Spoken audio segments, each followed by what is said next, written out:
Parent-child relationship. Eagled fans spot Harry's weird gesture to seek Meg's permission. A body language expert has pinpointed the different relationships that appear to exist between the Cambridges and the Sussexes, with Prince William and Kate being on a much more equal footing than Harry and Meghan Markle.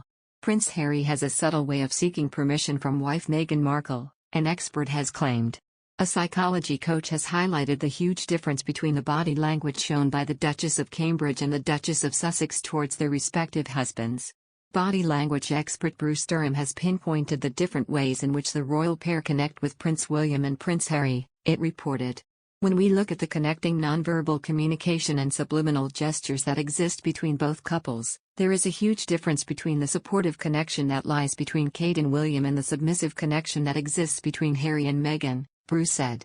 He said there was a high degree of similar behaviors, mirroring, if you will, between William and Kate. The Cambridges encouraged each other to take center stage with gentle touches and gave downward looks towards each other of vulnerability. Think how Diana used to look down, and they were both comfortable taking the lead from each other in a conversation. This is most definitely a shared relationship, Bruce said. This is in stark contrast to the submissive behaviors that Harry shows towards Meghan. Where William will take a quick look towards Kate, Harry takes longer, almost pausing as if waiting for some type of gesture from Meghan that would resemble a green light, as in he feels he has now permission to do something. Bruce added that the light touches between Kate and William were replaced between Meghan and Harry by a type of touch called an elongated pat, which happens when Meghan puts her hand on Harry and keeps it there. The expert said the gesture showed Meghan was in control. This is a controlling gesture, make no mistake, he said. This is often when Meghan is about to say something or has said something and she is encouraging Harry to go along with the view by the firm touch of the palm of her hand. Even within the Oprah interview, Meghan used the touch frequently to remind Harry who was in charge. She also accompanied this by an exaggerated nod as if to say to Harry, "Yes, Harry, this is what you will agree with, isn't it, Harry?"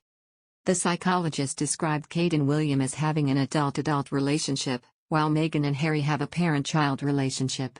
Andrew Morton's latest edition of his book Meghan, A Hollywood Princess offers a fresh insight into the Sussexes' decision to step down from the royal family, claiming that Prince Harry was the instigator for their departure. In a discussion about these allegations, a royal expert has claimed that a more fundamental problem existed between Prince Harry and Prince William, and despite Meghan Markle being the catalyst of the departure, the Duke of Sussex had wanted to leave the royal family for years. Speaking of Andrew Morton's claims, royal expert Rebecca English said, "Actually, I think there is some merit in this claim.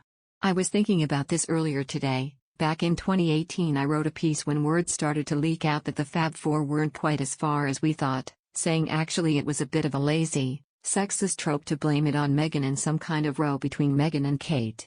The issue was far more fundamental, and it was one between the brothers. I followed that up with a piece saying about how Harry had said to me and others over the years, how much he'd love to jack in royal duties and go off to Africa and work as a wildlife ranger. I think when you put those two together, the picture is actually very clear. Meghan was the catalyst, but none of this would have happened unless if Harry wanted it to.